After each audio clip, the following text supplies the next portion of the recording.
नमस्कार दोस्तों, इस वीडियो में बात करेंगे धीरेंद्र चमोली के केस की। 1986 का सुप्रीम कोर्ट का ये केस है। इस मामले की अगर बात करें तो इसका मेन मुद्दा था समान काम के लिए समान वेतन, जो कि धीरेंद्र चमोली और उनके साथियों को नहीं मिलता था।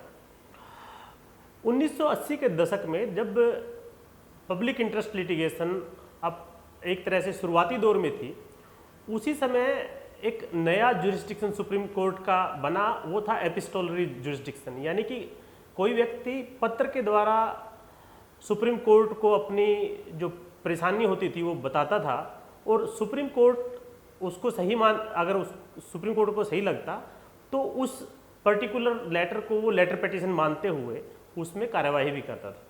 तो धीरेंद्र चमोली का जो मामला था उसमें धीरेंद्र चमोली देहरादून के नेहरू युवक केंद्र में डेली बेस पर एक कैजुअल वर्कर था और उसके साथ और भी कई लोग थे। और वैसे ही उस नेहरू युवक केंद्र में रेगुलर एम्प्लॉयज़ भी थे, लेकिन रेगुलर एम्प्लॉयज़ और कैजुअल वर्कर दोनों की तनख्वाह और अलाउंसेज में फ़र्क था। इसी परेशानी को जो है धीरेंद्र चमोली और उसके साथियों ने पत्र के द्वारा भारत के मुख्य न्यायाधीश को लिखा। इस पत्र को सुप्रीम कोर्ट के द्वारा लेटर पिटीशन मानते हुए इसमें जो स्टेट ऑफ उत्तर प्रदेश को नोटिस इश्यू किया गया और इस मामले में सुनवाई हुई। इस मामले में जब सुनवाई हुई तो इसमें उत्तर प्रदेश की सरकार का ये पक्ष था कि जो धीरेंद्र चमोली और उनके साथी हैं जो कि कैजुअल वर्कर हैं, उनकी कंटेंशन को नहीं माना जा सकता, क्योंकि जो एक रेगुलर एम्प्लॉई है और एक कैजुअल वर्कर है, उन दोनों को एक समान वेतन नहीं दिया जा सकता।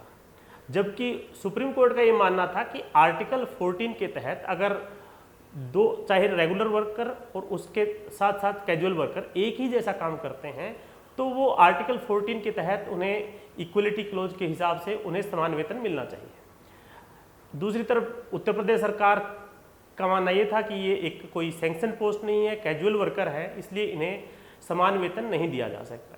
इस पर सुप्रीम कोर्ट ने कहा कि देखिए, भारत की जो जनसंख्या है वो इतनी ज़्यादा है कि यहाँ पर सिचुएशन ऐसी है कि अगर कोई व्यक्ति किसी भी तरह की जॉब मिलने पर ना करे तो उसे भूखा मरना पड़े, क्योंकि देश में और कोई व्यवस्था है नहीं और गरीबी बहुत ज़्यादा है। इसीलिए क्या है, एम्प्लॉयमेंट के नाम पर हर व्यक्ति का शोषण होने की प्रोबेबिलिटी ज़्यादा रहती है।